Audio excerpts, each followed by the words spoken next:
नमस्कार साथियों, एक बार पुनः आप सभी का स्वागत है आपके YouTube चैनल सिलेक्शन पॉइंट पर। साथियों, आज हम जो हमारा टॉपिक चल रहा है राजस्थान के जनजातीय आंदोलन, उनके बारे में आज की जो क्लास रहेगी वो अंतिम क्लास रहेगी। ठीक है, और उसके बाद में हमारा जनजातीय आंदोलन से संबंधित जो टॉपिक है वो भी कंप्लीट हो जाएगा। और जो नेक्स्ट क्लास रहेगी कल की, उसमें हम इन जनजातीय आंदोलन से संबंधित जो महत्वपूर्ण प्रश्न उत्तर पूछे गए हैं विगत परीक्षाओं में, उन पर हम चर्चा करेंगे। ठीक है, आज हम बात करेंगे, उसमें हम देखेंगे कि मीणाओं ने किन प्रकार के आंदोलन किए थे, कौन कौन से शोषण अपने ऊपर सहे थे, उनके बारे में हमें पढ़ेंगे। ठीक है, और जो हमारी पिछली क्लासें थी उसमें हमने देखा था मेर और भील आंदोलन। ठीक है, और उसके बाद में हमने गोविंदगिरी और मोतीलाल तेजावत के द्वारा जो इन आदिवासियों के उत्थान के लिए जो जो प्रयास किए गए थे विभिन्न क्षेत्रों में, जैसे डूंगरपुर, बांसवाड़ा, सिरोही और उदयपुर में, इसके अलावा गुजरात में भी उन्होंने आदिवासियों के एक मसीहा के रूप में एक भूमिका निभाई थी। और आदिवासी समाज में जो व्यापक सामाजिक कुरीतियाँ थी, बुराइयाँ थी, उन्हें समाप्त किया और उन्हें आधुनिक दुनिया से जोड़ने का भी प्रयास किया था। ठीक है साथियों, तो चलिए साथियों, आज की क्लास हम प्रारंभ करते हैं। और आप हमारे YouTube चैनल पर पहली बार पधारे हो तो आपका सभी का स्वागत है। आप हमारे YouTube चैनल सिलेक्शन पॉइंट को सब्सक्राइब कीजिए और बेल आइकन को भी प्रेस कीजिए, क्योंकि आपको इस चैनल पर इन क्लासों में संपूर्ण राजस्थान के इतिहास, जो कि फर्स्ट ग्रेड के लिए, सेकंड ग्रेड के लिए, इसके अलावा लेब असिस्टेंट की भर्ती होने वाली है उसके लिए, LDC, पटवार और थर्ड ग्रेड, इनमें जो भी राजस्थान के इतिहास से संबंधित जो टॉपिक हैं आते हैं, उनकी दृष्टि में ये क्लासें आपके लिए बहुत कारगर सिद्ध रहेगी। क्योंकि इसमें हमने जो हमारी क्लास है उनका जो सोर्स है, उनका जो आधार है, वो सिर्फ और सिर्फ हमारी किताबें हैं और अन्यथा किसी भी प्रकार का गाइड का इस्तेमाल इसमें नहीं किया गया। ठीक है साथियों, तो चलिए शुरू करते हैं आज की क्लास। सबसे पहले हम बात करते हैं मीणा आंदोलन के बारे में। और उससे पहले हमारा जो सिलेक्शन परिवार है उसकी जो एक स्लोगन बनाया हुआ है कि success does not come in one day but it will surely come one day, यानी कि आपको सफलता एक दिन में नहीं मिलेगी, हाँ, पर यह चीज श्योर है कि एक दिन जरूर मिलेगी। और वो एक दिन आपका कब आएगा, वो आपका जो लगन है, आपकी मेहनत है, वो उस पर निर्भर है। अगर आपने सच्ची ईमानदारी और मेहनत से अपने लक्ष्य को प्राप्त करने के लिए प्रयासरत हो या प्रयास किया है, तो आपको वो दिन जरूर और जल्द ही आएगा। ठीक है, तो चलिए शुरू करते हैं आज की क्लास। राजस्थान में जनजातीय आंदोलन, आज हम जो जनजातीय आंदोलन है उसमें हम मीणा आंदोलन के बारे में बात करेंगे। मीणा आंदोलन 1851 से लेकर के 1860 के बीच में चला था। ठीक है, अब यहाँ पर एक चीज मैं बता देता हूँ आपको कि यहाँ पर जो आंदोलन की बात होता है वो तो यहाँ से 1851 से लेकर 1860 तक की है, जनजातीय आंदोलन। यही बात कक्षा 9 की जो राजस्थान का स्वतंत्रता आंदोलन शौर्य परंपरा वाली किताब है उसमें दिया हुआ है। परंतु इसके बाद में भी 20वीं सदी में भी मीणाओं की दुर्दशा बहुत खराब थी। उन्हें क्रिमिनल ट्राइब्स एक्ट के तहत जरायम पेशा जो कानून था वो उन पर लागू कर दिया था, उसके बारे में भी पढ़ेंगे। परंतु ज्यादातर अगर जनजातीय आंदोलन से संबंधित जो बातें हैं वो सिर्फ 1851 से लेकर के 1860 के बीच तक ही है।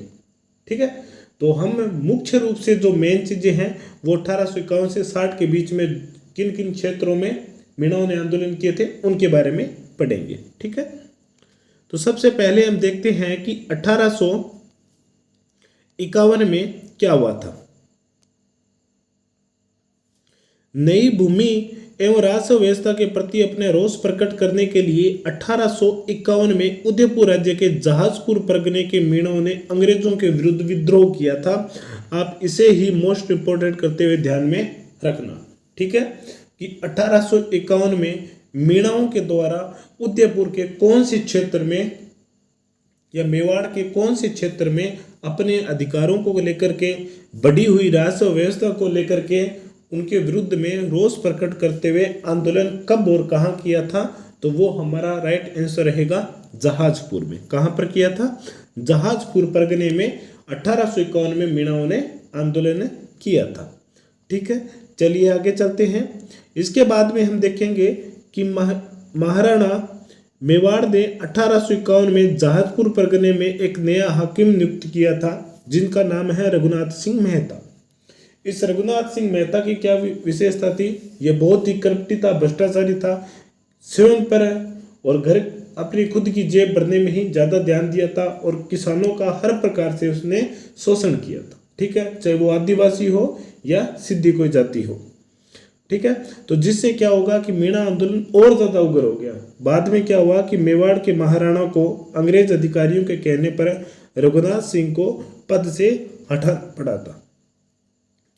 ठीक है, मेवाड़ महाराणा ने 1851 में जहाजपुर परगने में हाकिम मेहता रघुनाथ सिंह को नियुक्त किया था। रघुनाथ सिंह ने धन कमाने पर ही ज़्यादा जोर दिया था और यहाँ के किसानों का शोषण भी किया था और यहाँ के मीणा लोगों ने विप्लव का रास्ता भी अपनाया था।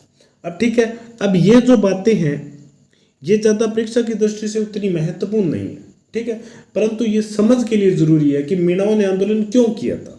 जहाजपुर में जो मीणाओं ने आंदोलन किया था 1851 में, क्या कारण थे? ठीक है, तो उनमें से ये कुछ कारण हैं। चलिए आगे चलते हैं। इस पर अंग्रेज अधिकारियों के कहने पर महाराणा ने रघुनाथ सिंह मेहता को हटा करके मेहता अजीत सिंह को नियुक्त किया था तथा विद्रोही मीणाओं का दमन करने हेतु हाकिम नियुक्त किया था और उनके नेतृत्व में एक सेना भी भेजी थी। किनका दमन करने के लिए? मीणाओं का दमन करने के लिए। उदयपुर की सेना एवं आसपास की रियासतों की सेना ने अंग्रेज सेना के साथ मिलकर छोटी लोहारी और बड़ी लोहारी नामक गांव, जो मीणा विद्रोह के मुखियाओं के गांव थे, उन पर आक्रमण भी कर दिया था। कौन से दो गांव थे? छोटी लोहारी और बड़ी लोहारी। ठीक है, अब इन लोहारी गांव के बारे में आपको एक बार बता देता हूं, आगे के बारे में बाद में पढ़ेंगे कि हमारे साथ एक मीणा है। ठीक है, वो लोहारी के पास के ही गांव का है।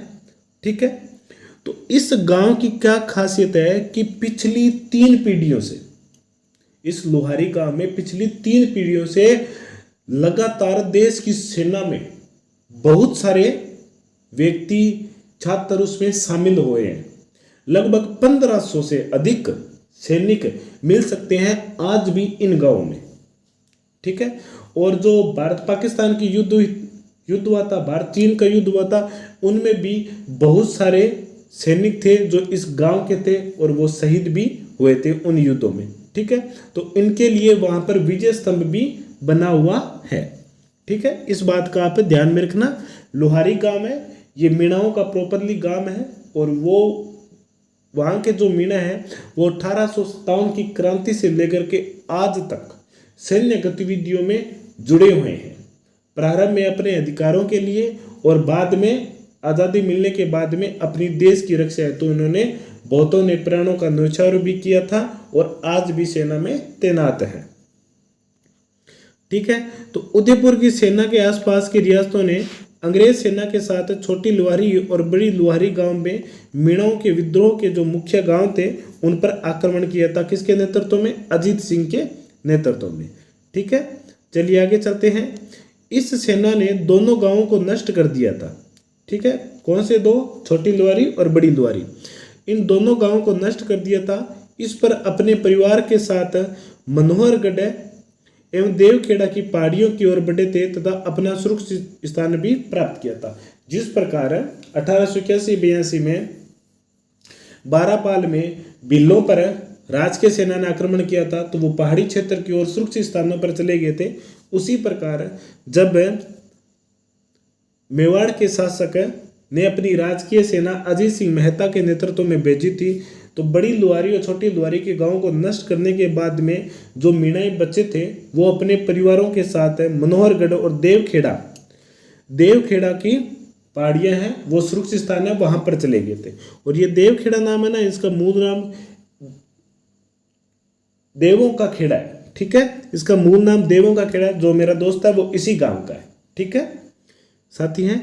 इसके अलावा इस सेना ने क्या किया था कि अपने इन गांवों को चारों ओर से घेर लिया था, ताकि कोई भी बाहरी मीणा अन्य रियासतों से आकर इनकी मदद न करे। परंतु इतने पाबंद होने के बाद में भी जयपुर, बूंदी और टोंक के लगभग 5000 मीणा प्रतिबंध के बावजूद जहाजपुर के मीणाओं की सहायता हेतु पहुंच गए थे, ठीक है। चलिए आगे चलते हैं। आगे देखेंगे इस राजकीय सेना को सफलता प्राप्त नहीं हुई और वह पुनः वापस लौट आए थे। दिसंबर 1854 में एजेंट टू गवर्नर जनरल ने इन राजपुताना, इसके अलावा मेवाड़ का पॉलिटिकल एजेंट और हाड़ौती का पॉलिटिकल एजेंट है, इन्होंने संयुक्त रूप से जहाजपुर पहुंचे थे, ठीक है। और जनवरी 1855 के अंत तक मीणाओं ने इस सेना के आगे आत्मसमर्पण भी कर दिया था, ठीक है। जनवरी 1855 में 1851 में जहां पर जहाजपुर में मीणाओं ने आंदोलन प्रारंभ किया था, वो जनवरी 1855 के आगे जनवरी 1855 में राजकीय सेना के आगे आत्मसमर्पण करके समाप्त भी कर दिया था, ठीक है। चलिए आगे चलते हैं। आगे देखेंगे कि भविष्य में मीणाओं का सामना करने के लिए फरवरी 1855 में जयपुर, अजमेर और बूंदी और मेवाड़, इन चारों रियासतों की जो सीमा लगती थी वो लगती है देवली टोंक में। कहाँ पर लगती है? देवली टोंक है। और वहाँ पर एक सैनिक छावनी भी स्थापित कर दी थी, ठीक है। ये देवली सेना टोंक वही है देवली जो 1857 की क्रांति के समय ये सैनिक छावनी थी। याद रखना कि प्रश्न इस प्रकार का पूछा जा सकता है कि देवली जो सैनिक छावनी थी 1857 में, उसकी सीमा निम्नलिखित में से किस रियासत से नहीं लगती है? इस प्रकार के प्रश्न पूछे जा सकते हैं। तो इसकी सीमा जयपुर, अजमेर, बूंदी और मेवाड़ चारों रियासतों से लगती थी। इन चारों के अलावा कोई और रियासत देगी तो वो आपका वहां पर राइट आंसर रहेगा, ठीक है, देवली। और देवली वही स्थान है जहां पर नीमच से जो क्रांतिकारी आए थे, उन्होंने वहां पर देवली में क्रांतिकारी गतिविधियों को शुरू किया था और विद्रोह किया था। 1855 में देवली छावनी को नवगठित अनियमित सेना का मुख्यालय बनाया गया था, जो 1857 से 60 तक 42वीं देवली रेजिमेंट, जिसे मीणा बटालियन के नाम से जाना जाता है। मीणा बटालियन के नाम से किसे जाना जाता है? 42वीं देवली जो रेजिमेंट थी, इसे मीणा बटालियन के नाम से भी जाना जाता है, वो वहां पर तैनात थी, ठीक है। इससे पहले हमने मेयर बटालियन के बारे में पढ़ा था 1822 में ब्यावर में, और उसके बाद में हमने भील कोर जो कि खेरवाड़ा में 1841 में स्थापित हुई थी, ठीक है। चलिए आगे चलते हैं। आगे हम देखेंगे कि 1921 तक तो वहां पर 42वीं देवली रेजिमेंट थी, जिसे मीणा बटालियन कहा जाता है। 1921 में 42वीं देवली रेजिमेंट और 43वीं एरिनपुरा रेजिमेंट को वहां पर समाप्त कर दिया गया और उनके स्थान पर एक नई सेना को गठित किया गया था, जिसका नाम था मीणा कोर। क्या नाम था? मीणा कोर, ठीक है। ज्यादा महत्वपूर्ण नहीं है ये पॉइंट, पर फिर भी आप थोड़ा सा इसे ध्यान में रखना है। देवली में इस सेना का गठन राजस्थान में आदिवासियों के प्रति अंग्रेजी नीति का विस्तार कहा जाता है, ठीक है। क्योंकि उन्होंने क्या किया था कि अंग्रेजों की प्रारंभ से यही नीति थी कि भाई को आपस में लड़ाना है, ठीक है। अब इस मीणा कोर में कौन से सैन्य कौन थे? मीणा जाति के थे, ठीक है। और विद्रोह जो कर रहे थे, गतिविधियां कर रहे थे, वो कौन थे? वो भी मीणा थे। तो इन्होंने क्या उद्देश्य था कि मीणाओं को ही आपस में लड़ा दो। इससे क्या होगी? उनकी जो कड़ी है वो कमजोर होगी, टूट जाएगी और हम उन पर आसानी से नियंत्रण कर पाएंगे। ये अंग्रेजों की मूल नीति रही थी। चाहे वो राजस्थान की कौन सी भी रियासत हो, वहां पर उन्होंने इस नीति का भरसक रूप से प्रयास किया था और वहां पर वो सफल भी रहे थे, ठीक है। नहीं तो सोचने वाली बात है कि हजारों के तैनात में अंग्रेज अधिकारी थे, उन हजारों ने करोड़ों हिंदुस्तानियों पर अपना नियंत्रण किया था। कैसे किया था कि वो इन्हीं भाइयों को आपस में लड़ा देते या किसी राजा के साथ साठगांठ कर ले और राजा उनके अधीन में और राजा के अधीन में सारी प्रजा। तो इस प्रकार उन्होंने बड़े ही मनोविवेक से पूरे भारत पर नियंत्रण रखा था। ठीक है, एक बात और बता देता हूं कि राजस्थान में अंग्रेज जब आए थे राजस्थान में भारत में, तो उन्होंने अंग्रेजों ने भारत में बहुत सारी गतिविधियों का विकास भी किया था, जैसे रेल, डाक, सड़क, इन सभी व्यवस्थाओं को विकसित करने में सबसे ज़्यादा योगदान इन अंग्रेज अधिकारियों का है। ठीक है, इनका मुख्य उद्देश्य व्यापार करने के लिए आए थे, परंतु जब उन्होंने देखा कि यहाँ के शासक है ना वो जनता को, शासक और इसके अलावा जो जागीरदार है वो जनता का बहुत रूप से शोषण कर रहे हैं। अब ठीक है, तो उन्होंने इस चीज़ का फायदा उठा लिया और उन्होंने धीरे धीरे भारत की जो राजनीतिक मामले थे उनमें भी हस्तक्षेप करना शुरू कर दिया था, क्योंकि वो देखते थे कि राजा की जनता के साथ नहीं बन रही है, एक राजा का पड़ोसी देशों की राजा के साथ नहीं बन रही है, तो उन्होंने इसी नीति का फायदा उठाया और पूरे भारतवर्ष पर नियंत्रण किया था। और जो सोने की चिड़िया थी उसे लोहे की बनाकर ही वो यहाँ से गए थे। ठीक है, चलिए आगे चलते हैं। आगे हम बात करते हैं कि पुनः जनवरी 1860 में जहाजपुर और इटौदा गांव में मीणाओं ने विद्रोह कर दिया। ठीक है, अब ऊपर हमने लोहारी गांव पढ़ा था, अब यहाँ पर इटौदा गांव के बारे में भी यही विशेषता है कि यहाँ पर भी मीणाओं ने मिलकर के बहुत भरसक प्रयास किए थे इन अंग्रेज अधिकारियों को सामंती शासन के विरुद्ध में। ठीक है, एक बात और बताता हूँ कि जो मेरा साथी है मीणा, उसके जो दादाजी थे वो इन आंदोलनों में भी शामिल थे। ठीक है, और वो बताते हैं कि वास्तविक रूप में शोषण अंग्रेज अधिकारियों ने नहीं किया था, उनका शोषण भारतीयों ने ही किया था। जो कुछ लालची थे, जागीरदार, जमींदार, उन्होंने ही ज़्यादा शोषण किया था, अंग्रेजों ने उतना शोषण नहीं किया था। अंग्रेज बस यही चाहते थे कि इन आदिवासी जनजातियों को भी समाज के अन्य तबकों से जोड़ना, ताकि ये भी शिक्षित हो सके। ठीक है, और समाज के से भी जुड़ सके। ठीक है, आगे चलते हैं। महाराणा ने 29 जनवरी 1860 को चंद सिंह के नेतृत्व में जहाजपुर में एक सेना भेजी थी। इस सेना ने गाडोली और लोहारी गांव पर आक्रमण करके आगजनी की थी और 6 मीणा लोगों को तोपों से उड़ा दिया था और बहुत से मीणाओं को बंदी भी बना दिया था। ठीक है, गाडोली और लोहारी गांव ये मीणा जनजाति आंदोलन से संबंधित है। इसके अलावा हमने बारापाल, कालीवास, खेरवाड़ा, कोटड़ा इनके बारे में पढ़ा था, ये भील आंदोलन से संबंधित है। और जाक गांव जिसका संबंध मेर आंदोलन से संबंधित है। ठीक है, तो इस प्रकार के भी प्रश्न पूछे जा सकते हैं, आपको ध्यान में रखना है। ठीक है, चलिए आगे चलते हैं। इस प्रकार जहाजपुर के मीणाओं का विद्रोह था वो अंतिम रूप से नियंत्रित कर लिया गया था। ठीक है, अब ये यहां तक की जो बात थी वो उस किताब में दी हुई है, और अगर जनजातीय आंदोलन से संबंधित है तो वो सिर्फ इतना ही है हमारा। ठीक है, इसके बाद में मीणाओं को 20वीं सदी में क्या क्या उनमें बदलाव हुए, किस प्रकार उनका शोषण हुआ था, ठीक है, उनके बारे में अब हम पढ़ेंगे। हो सकता है कि इनके यहाँ से भी प्रश्न पूछा जा सकता है, परंतु जहाँ तक उम्मीद है कि 100 में से 80% अगर प्रश्न पूछा जाएगा तो 1851 से लेकर के 1860 के बीच में जो गतिविधियां हुई हैं उनके बारे में ही पूछा जाएगा। ठीक है, चलिए शुरू करते हैं। मीणाओं के जो बाद में 20वीं सदी में 19वीं सदी के अंत में जो मीणाओं के जो वर्ग बने थे उनके बारे में। ठीक है, अब बात करते हैं जमींदारी वर्ग। ध्यान से सुना, जमींदारी वर्ग और चौकीदारी वर्ग, मीणाओं में 2 वर्ग है जो आज भी हैं। ठीक है, जमींदार वर्ग होते हैं वो अपने आप को श्रेष्ठ बताते हैं और चौकीदार वर्ग को वो अपने से थोड़ा नीचा बताते हैं। ठीक है, हालांकि ऐसा ज्यादा भेदभाव नहीं है वर्तमान में, परंतु कई समय पहले 20वीं सदी के प्रारंभ में ये अंतर माना जाता था। ठीक है, ये खुद मैं नहीं कह रहा हूँ, एक मीणा था, यहाँ पर हमारे साथ में 4 या 5 मीणे हैं। ठीक है, तो वो भी अध्यापक हैं और उनमें से 2 डॉक्टर हैं। उनकी ज़बान थी और उन्हीं उन्हीं की जुबान से ये मैंने बातें सुनी थी। वो क्या कहते हैं कि जमींदार वर्ग कौन था कि जो खेती करते थे, ठीक है, जिनके पास अपने खेत थे। चौकीदार वर्ग क्या था कि प्रारंभ में इन्होंने क्या किया, लूटपाट करना प्रारंभ कर दिया था अपने जीवन निर्वाह के लिए।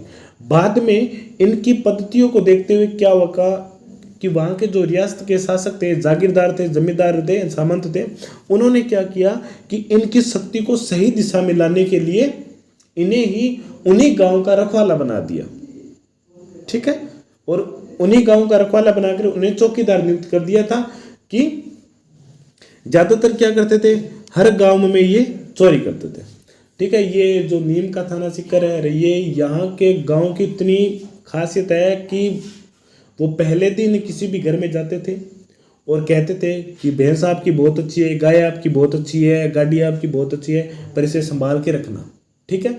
और वो उसी रात को वहां से उसे चुरा कर ले जाते थे। इतने खतरनाक थे ये मीणा, ठीक है, क्योंकि पेट पापी होता है, उसे भरने के लिए कुछ ना कुछ करना पड़ता है। जब समाज आपको बहिष्कार कर देता है तब हम ये नहीं देखते कि कौन सा रास्ता सही है, कौन सा रास्ता गलत है, हमें कुछ ना कुछ करना पड़ता है इस पेट को भरने के लिए, अपने लिए और अपनों के लिए, ठीक है। तो ये चौकीदारी क्या करते थे, प्रारंभ में तो गांव को लूट फूट करते थे, बाद में जागीरदारों ने इन्हें गांव का चौकीदार बना दिया था और इन्हें स्थायी रूप से मान लिया गया था, ठीक है। ये मीणाओं के बन गए दो वर्ग, जमींदार मीणा जो कि खेती करते थे, चौकीदार वर्ग जो कि चौकीदारी करते थे, ठीक है। चलिए अब आगे चलते हैं। आगे हम बात करेंगे जरायम पेशा कानून और मीणाओं का संघर्ष, ठीक है। ये क्या था, कैसे बना ये जरायम पेशा, उसके बारे में पढ़ेंगे। ये बात है 20वीं सदी के प्रारंभ में, ठीक है। 20वीं सदी के प्रारंभ की बात है कि भारत सरकार ने 1924 में एक क्रिमिनल ट्रैप्स एक्ट लागू किया था, ठीक है। कब भारत सरकार ने 1924 में एक क्रिमिनल ट्रैप्स एक्ट लागू किया था, ठीक है। इस कानून का मुख्य उद्देश्य था कि जो इन लूटपाट की गतिविधियों या क्रिमिनल जो गतिविधियों से जुड़े हैं उनको प्रताड़ित करना। परंतु राजस्थान में जो जयपुर का इलाका है जहाँ पर मीणा बहुत ज़्यादा है, वहाँ पर क्या होता था कि मीणा लोग ज़्यादा थे, ठीक है, और वास्तविक रूप में वो चोरी काफ़ी समय पहले छोड़ चुके थे, ठीक है। परंतु जैसे ही जयपुर और उसके आसपास के मीणा जो गांव थे वहाँ पर कोई भी ऐसी लूटकाट की घटना होती तो वो उनका आरोप किस पर लगा देते थे, इन मीणाओं पर, ठीक है। और इन मीणाओं को क्या कर दिया, पाबंद कर दिया प्रत्येक व्यक्ति को, चाहे वो चोर है या नहीं है, क्योंकि हो सकता है कि दोषी एक दो हो परंतु उसकी सजा पूरे समुदाय को मिलती थी, ठीक है। उसमें क्या क्या किया इस जराइम पेशे में कि आपको हर दिन पुलिस थाने में आकर के, चाहे वो स्त्री हो या पुरुष हो, बालिक हो या नाबालिग हो, कोई भी हो, उसे हाजिरी देनी पड़ेगी, अपना एक हस्ताक्षर करना पड़ेगा, ठीक है। ये था जराइम पेशा। अब इससे क्या हो गया कि पूरा मीणा जो समुदाय था उस पर ये एक धब्बा लग गया और उसे सुधारने के लिए मीणाओं ने अलग अलग आंदोलन भी किए थे, ठीक है। चलिए शुरू करते हैं। जयपुर राज्य ने भी उक्त कानून की छाया में मीणाओं को जराइम पेशा जो कि क्रिमिनल ट्राइब्स एक्ट है 1924 को मानकर हर मीणा परिवार के बालिग स्त्री पुरुष ही नहीं 12 वर्ष से बड़े बच्चों को अपने निकटतम पुलिस थाने में जाकर के नाम दर्ज करवाना और दैनिक हाजिरी देनी पड़ती थी। यह था जराइम पेशा। क्रिमिनल ट्राइब्स एक्ट अलग है, ठीक है, वो एक धारा थी, वो भारत सरकार के द्वारा लागू की गई थी, वो सिर्फ क्रिमिनलों पर लागू की गई थी, किसी भी निर्दोष नागरिक पर नहीं। परंतु जयपुर में क्या किया गया कि जो भी चोरी होती वो इन पर मीणाओं पर लागू कर दी थी और इन्हें अपमानित किया जाता था। और कई बार तो क्या होता था कि जागीरदार खुद भी अपने घर में चोरी करवा करके जिस मीणाओं के साथ लाग डाग थी, जो उनके कहने नहीं मानता था, जमींदार मीणा या चौकीदार मीणा, जमींदार क्या करता, अपने घर में चोरी करवाता और वो अपना माल है उसके मीणाओं के घर में रखवा देते और उन मीणाओं को दंडित किया जाता था, ठीक है। यही बात है कि आदिवासी समुदाय थे वो दूसरे समाज से क्यों नहीं जुड़ पाए, इनको जुड़ने में इतना समय क्यों लग गया, क्योंकि आदिवासी ये जानते थे कि अगर हम समाज में आएंगे और ये बाहरी समाज है, ये हमें स्वीकार नहीं करेगा, इसीलिए इतना समय लग गया। परंतु 1947 के बाद में ये लोकतांत्रिक देश है, वहाँ पर चाहे किसी भी धर्म हो, जाति हो, लिंग हो के साथ किसी भी प्रकार का भेदभाव नहीं किया जाएगा। ये हमारी संविधान की सबसे बड़ी खासियत है, ठीक है। तो उसके अनुसार सभी को बराबर दर्जा दिया गया था। चलिए आगे चलते हैं। उन्हें 12 वर्ष से अधिक आयु के जो भी बालक बालिकाएं हैं, उन्हें डेली अपने जो नज़दीक का थाना था वहाँ पर हाजिरी देनी पड़ती थी। इसी बीच 1930 में जयपुर राज्य ने अपना स्वयं का जरायम पेशा कानून रियासत में भी लागू कर दिया था, ठीक है। 1924 का जो क्रिमिनल ट्राइब्स एक्ट था उसी के अधीन ये 1930 में लागू किया गया था, ठीक है। वो 1924 में पूरे देश में लागू हुआ था, परंतु जयपुर राज्य ने जरायम पेशा के नाम पर ये जो कानून बनाया था वो कब लागू हुआ था? 1930 में। और कब तक रहा था? 1952 तक, यानी कि 22 साल तक, ठीक है। चलिए आगे चलते हैं। सरकार की इस कार्यवाही का विरोध करने के लिए उसी वर्ष छोटूराम जरवाल, महादेव राम, जवाहर राम, मानोलाल आदि मीणाओं ने मिलकर के मीणा जाति सुधार कमेटी का गठन किया था। कब किया था? 1930 में, उसी वर्ष में, यानी कि जिस वर्ष जयपुर राज्य ने ये जरायम पेशा लागू किया था। और इसी बीच 1933 में मीणा क्षेत्रीय महासभा का भी गठन किया गया था। मीणा जाति सुधार कमेटी का गठन कब हुआ था? 1930 में, ठीक है। और मीणा क्षेत्रीय महासभा का गठन कब हुआ था? 1933 में। चलिए आगे चलते हैं। अप्रैल 1944 में घटना घटती है कि जैन मुनि मगन सागर की अध्यक्षता में नीम का थाना सीकर में मीणाओं का एक बड़ा सम्मेलन हुआ था, जिसमें जयपुर राज्य मीणा सुधार समिति नामक एक संस्था का भी गठन किया गया था, ठीक है। ये 3 संस्था होगी, ठीक है। मीणाओं से संबंधित ये 3 संस्था होगी। पहली 1930 में गठित, दूसरी 1933 में क्षेत्रीय महासभा, और 1944 में जयपुर राज्य मीणा सुधार समिति का गठन किया गया था। ये नीम का थाने के बारे में बता देता हूँ कि इस गांव में आज भी बहुत सारे सरकारी सेवा में हैं और लगातार शिक्षित होते ही जा रहे हैं। IAS, RS, भारतीय सेना में थल हो, जल हो या वायु, सभी सेनाओं में यहाँ से हर भर्ती में 2-4 व्यक्ति चुने ही जाते हैं, ठीक है। इन्होंने अप्रैल 1944 में नीम का थाना सीकर में जयपुर राज्य सुधार समिति का नामक एक संस्था का गठन भी किया था। इस समिति का जो अध्यक्ष था वो था बंशीधर शर्मा। इसके अलावा मंत्री थे, समिति के अध्यक्ष बंशीधर शर्मा, मंत्री राजेंद्र कुमार, संयुक्त मंत्री लक्ष्मी नारायण जरवाल को बनाया गया था, ठीक है।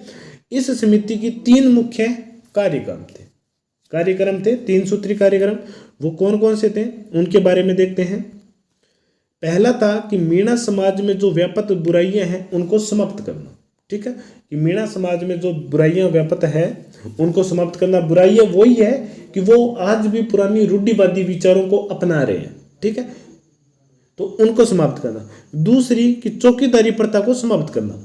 अब चौकीदारी प्रथा को क्या होता था कि ये जो चौकीदार मीणा थे, मैंने बताया था जमींदार मीणा चौकीदार मीणों को बहुत नीचा समझते थे, अपने उनके साथ किसी भी प्रकार का संबंध भी स्थापित नहीं करते थे, ठीक है।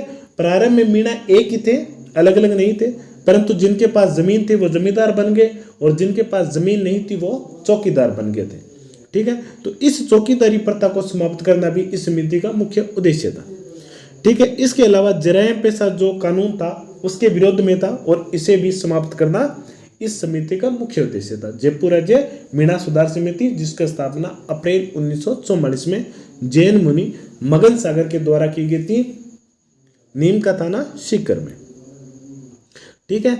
और इससे क्या हुआ था कि इस समिति की सिफारिश पर जो चौकीदार डाकुओं का काम करते थे उनमें से जमुना, सूजा, लाजिया और रणजीता आदि ने अपने आप को राज्य के आगे आत्मसमर्पण भी कर दिया था इस समिति के सिफारिश पर, ताकि कि मीणाओं में जो बुराइयां हैं उनको समाप्त किया जाए।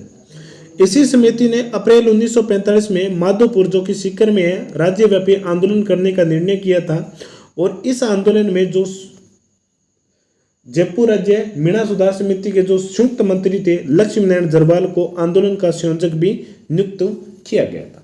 ठीक है, अप्रैल 1945 में, जो कि ठीक एक साल बाद जयपुर राज्य सुधार समिति के गठन के ठीक एक साल के बाद में ये आंदोलन प्रारंभ हुआ था और लक्ष्मी नारायण जरवाल को इस आंदोलन का संयोजक भी माना गया था। ठीक है, चलिए आगे चलते हैं।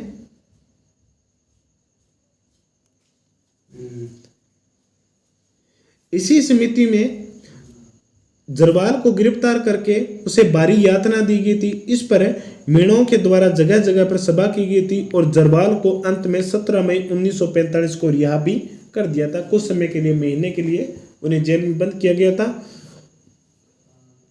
परंतु मीणाओं के द्वारा जो जगह जगह पर विभिन्न प्रकार के आंदोलन किए गए थे, उससे सरकार प्रभावित होकर के इन्हें लक्ष्मी नारायण जरवाल को रिहा भी कर दिया था। इसी दौरान 31 दिसंबर 1945 और 1 जनवरी 1946 को अखिल भारतीय देशी राज्य लोक परिषद का एक 7वां अधिवेशन उदयपुर में आयोजित किया गया था, जिसकी अध्यक्षता किसने की थी? जवाहरलाल नेहरू ने। यह कौन सा अधिवेशन था? 7वां अधिवेशन था। ठीक है, यहाँ पर आप थोड़ा सा ध्यान में रखना, आगे जो हमारी जन जागृति से संबंधित जो क्लासें आएगी उसमें हमें बता देंगे कि ठीक है। 31 दिसंबर को हुआ था। इस सम्मेलन में क्या था कि जो जयपुर राज्य मीणा सुधार समिति के सदस्य थे, बंशीधर शर्मा जो कि अध्यक्ष थे, राजेंद्र कुमार जो कि मंत्री थे, लक्ष्मी नारायण जरवाल जो कि संयुक्त मंत्री थे, के प्रयत्नों से इस परिषद ने भी एक प्रस्ताव पारित किया था, जिसमें जराइम पेशा को रद्द करने और मीणों पर जो हाजिरी का जो प्रतिबंध था वो समाप्त करने की बात कही गई थी अखिल भारतीय देशी राज्य लोक परिषद के 7वें अधिवेशन के दौरान। ठीक है, इसी प्रकार पिछड़ी जातियों के मसीहा कहे जाने वाले ठक्कर बापा, आदिवासियों का इन्हें मसीहा कहा जाता है, ये ध्यान में रखना। आदिवासियों का मसीहा या पिछड़ी जातियों का मसीहा किसे माना जाता है? ठक्कर बापा को। ने जयपुर के तत्कालीन जो प्रधानमंत्री थे मिर्जा इस्माइल से मिलकर गए इस जराइम पेशा कानून को रद्द करने की भी बात की थी। ठीक है, चलिए आगे चलते हैं। और अंततः इन्हीं प्रयासों से क्या हुआ था कि 4 मई 1946 को कानूनी दादरसी खत्म कर दी थी। अब इसमें पूर्ण रूप से जराइम पेशा को खत्म नहीं किया गया था, इसमें यह खत्म किया गया था कि आपको जो दैनिक हाजिरी देते हैं उसमें आपको कुछ रियायत दी जाएगी। छोटे बच्चों को नहीं आना पड़ेगा, जो बड़े हैं उनको आना ही पड़ेगा।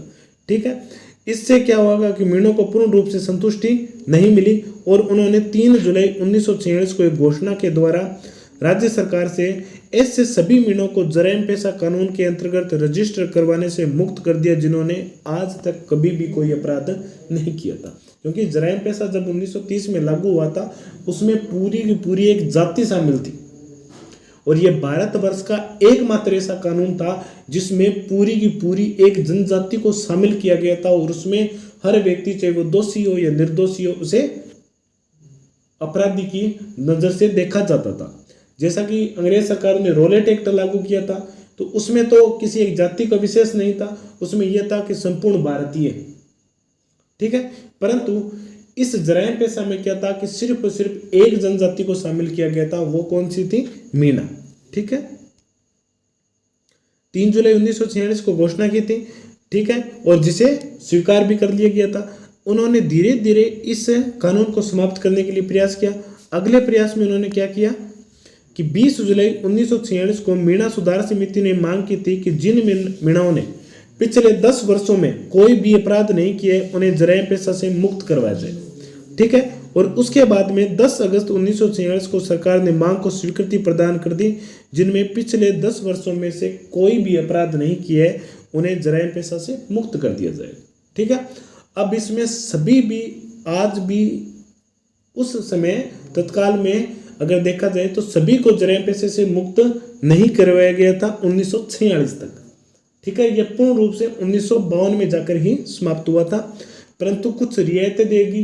जैसे पहले कड़ी में क्या हुआ था कि जो छोटे बच्चे हैं उनको जाने से मतलब छूट दे दी। ठीक है, दूसरी कड़ी में क्या हुआ कि जिसने कभी भी अपराध नहीं किया वो नहीं जाएगा मीणा। तीसरी कड़ी में जिन्होंने पिछले 10 वर्षों में कोई भी अपराध नहीं किया वो भी नहीं जाएगा। ठीक है, इसके अलावा जिन्हें पिछले 1 साल 2 साल में अपराध किए हैं, जिन्हें सजा भी मिल गई है, उन सभी को एक जाना पड़ता था, साइन करना पड़ता था। ठीक है।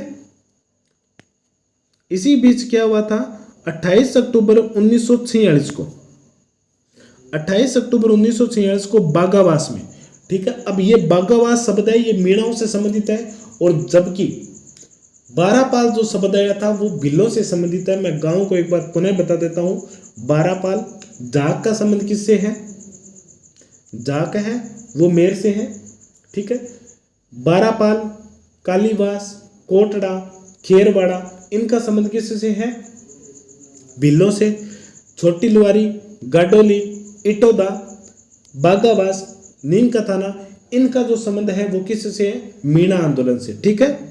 मीणाओं का सम्मेलन हुआ जिसमें 26,000 से भी अधिक मीणाओं ने भाग लिया था, और इसमें चौकीदार मीणाओं ने स्वेच्छता से अपने कार्य से इस्तीफा दे दिया था, और जो चौकीदारी प्रथा थी वो उस दिन समाप्त हो गई थी, और फलस्वरूप राज्य ने उनकी चौकीदारी की एवज में उन्हें कृषि भूमि भी दे दी, जो अब तक खालसा कर दी थी। और उसी दिन मीणाओं ने राज्य भर में मुक्ति दिवस भी बनाया था। कब बनाया था, 28 अक्टूबर 1946 को।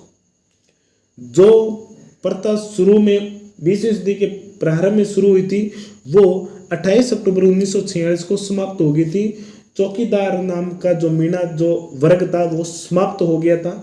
हाँ, हालांकि आज भी हम देखा जा सकता है मीणाओं में कि चौकीदार और जमींदार मीणा आज भी हैं।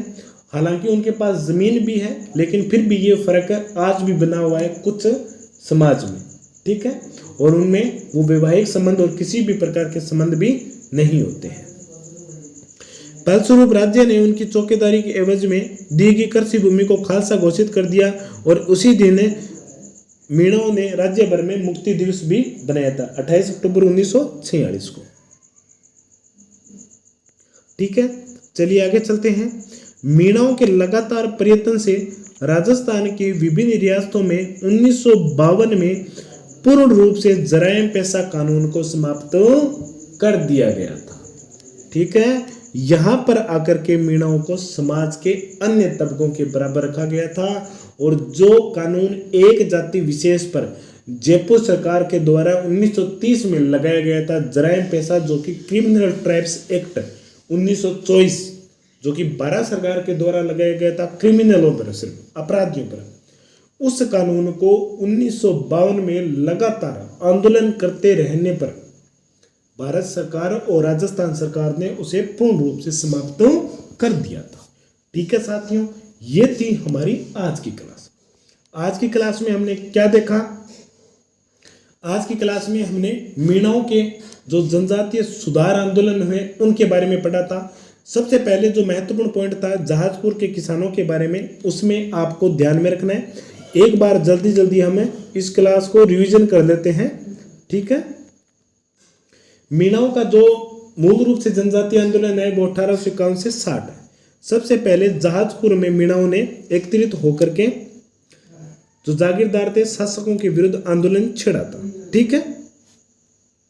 इस पर महाराणा ने अपनी राजकीय सेना और अंग्रेजी सेनाओं के साथ पर उदयपुर के जो छोटी लुहारी बड़ी लुहारी जो गांव है जहाजपुर के आसपास है वहां पर आक्रमण भी किया था। ठीक है। जिसमें भील मुखियों ने आत्मसमर्पण कर दिया था। ठीक है। इसके बाद में दिसंबर 1854 में पुनः राजपूताना की सेना विभिन्न रियासतों की और अंग्रेजी सेनाओं ने मिलकर जहाजपुर पर आक्रमण किया था, और अंततः 1855 में मीणाओं ने इस सेना के आगे आत्मसमर्पण कर दिया, और एक बार ये आंदोलन समाप्त भी हो गया था। और भविष्य में इस प्रकार की घटना न घटे, इसके लिए फरवरी 1855 में जयपुर, अजमेर और बूंदी और मेवाड़ की सीमा पर स्थित देवली में एक सैनिक छावनी भी स्थापित की गई थी, जो कि 42वीं देवली रेजिमेंट थी, जिसे मीणा बटालियन के नाम से भी जाना जाता है। ठीक है। और एक बार पुनः जनवरी 1860 में जहाजपुर और इटोदा में भीलों ने विद्रोह कर दिया था, परंतु मेवाड़ महाराणा ने जनवरी 1860 में चंद सिंह के नेतृत्व में एक सेना भी भेजी थी, और इस सेना ने गाडोली और लुहारी गांव में आक्रमण किया था, आगजनी की थी, और अंततः जनवरी 1860 में जो जहाजपुर के मीणों का विद्रोह था वो समाप्त हो गया था। ठीक है। इसके बाद में हमने देखा जमींदारी वर्ग और चौकीदार। जमींदार जिसके पास खेती थी, जमीन थी, चौकीदार जो कि गांव की रखवाली करते थे। इन पर पे क्रिमिनल ट्राइब्स एक्ट के 1924 के तहत जयपुर सरकार के द्वारा जराइम पेशा लागू किया गया था 1930 में। इस कानून में क्या था कि 12 वर्ष से अधिक आयु के जो भी बच्चे हैं, लड़के हैं, लड़कियां हैं, वर्द हो, जवान हो, उनको अपने नजदीक के थाने में हाजिरी देनी पड़ेगी। इसके विरुद्ध में क्या हुआ कि छोटू राम जरवाल, महादेव राम, जवाहर राम, मानोलाल आदि मीणाओं ने मीणा जाति सुधार कमेटी की गठन किया था 1930 में। इसके बाद में 1933 में मीणा क्षेत्रीय महासभा का भी गठन किया गया था। ठीक है। अंततः अप्रैल 1944 में जैन मुनि मगन सागर की अध्यक्षता में नीम का थाना सीकर में जयपुर राज्य सुधार समिति का गठन किया गया था। इस समिति का अध्यक्ष बंशीधर शर्मा, मंत्री राजेंद्र कुमार और संयुक्त मंत्री लक्ष्मीनारायण जरवाल थे। इस समिति के 3 मुख्य कार्यक्रम थे। एक तो मीणा समाज में जो बुराइयां व्याप्त है उसे समाप्त करना, दूसरी चौकीदारी प्रथा को समाप्त करना, तीसरी जराइम पेशा कानून को भी समाप्त करना। ठीक है। इसके बाद में अप्रैल 1945 में माधोपुर में एक आंदोलन प्रारंभ हुआ था मीणों का, जिसका नेतृत्व लक्ष्मीनारायण जरवाल कर रहे थे। ठीक है। बाद में जरवाल को गिरफ्तार कर लिया गया था, परंतु कुछ समय के बाद में उन्हें रिहा कर दिया। इसी बीच 31 दिसंबर 1945 को अखिल भारतीय देशी राज्य लोक परिषद का उदयपुर में एक अधिवेशन हुआ था जवाहरलाल नेहरू की अध्यक्षता में, और इस अधिवेशन में राजेंद्र कुमार, बंशीधर और लक्ष्मी नारायण मिले थे और कहा था कि हम पर जो जराइम पेशा कानून लागू है उसे समाप्त किया जाए, इस अंदेशे में बात भी की थी। इसी बीच पिछड़ी जाति के मसीहा कहे जाने वाले ठक्कर बापा ने जयपुर के तत्कालीन प्रधानमंत्री मिर्जा इस्माइल से भी इस कानून को समाप्त करने के लिए बात की थी। ठीक है। उसके बाद में अलग अलग चरणों में, जैसे 3 जुलाई 1946 को उन सभी मीणों को मुक्त कर दिया गया था जिन्हें आज तक कोई कानून नहीं तोड़ा है, कोई भी अपराध नहीं किया है। उसके बाद में 20 जुलाई को उन मीणों को जिन्होंने पिछले 10 वर्षों में कोई भी अपराध नहीं किए उनको रिहा कर दिया गया। और 28 अक्टूबर 1946 को बागावास में मीणाओं का एक सम्मेलन हुआ था, जिसमें चौकीदारी मीणों ने स्वेच्छता से अपने पद का त्याग पत्र दे दिया था और इसे मीणा का मुक्ति दिवस के रूप में बनाया था। और अंततः 1952 में ये जराइम पेशा था उस कानून को समाप्त कर दिया था और मीणाओं भी उनसे उभर कर आ गए। और आज मीणाओं की स्थिति देखो, हर एक राजकीय पद में जो कि ऊंचा पद है वहां पर मीणा जाति जनजाति का कोई ना कोई एक व्यक्ति वहां पर जरूर मौजूद है। ठीक है साथियों, उन्होंने बहुत कुछ सहा है, परंतु वर्तमान में उनकी स्थिति पूर्ण रूप से बदल गई है। ठीक है साथियों, ये थी हमारी आज की क्लास। और आज की क्लास में हमने जो जनजातीय आंदोलन है उनको पूर्ण रूप से कंप्लीट कर लिया है। आगे की क्लास में हम जनजातीय आंदोलन से संबंधित जो महत्वपूर्ण प्रश्नोत्तर हैं उन पर चर्चा करेंगे। ठीक है साथियों, आप लगातार हमसे जुड़े हुए हैं, इसके लिए आपका बहुत बहुत शुक्रिया। ठीक है। और आप ऐसे ही हमसे लगातार जुड़े रहें और हम आपके लिए पूर्ण रूप से भरसक प्रयास करेंगे जो आपको परीक्षा की दृष्टि से बहुत महत्वपूर्ण और कारगर सिद्ध होंगे। ठीक है साथियों, मिलते हैं अगली क्लास में। जय हिंद, जय भारत।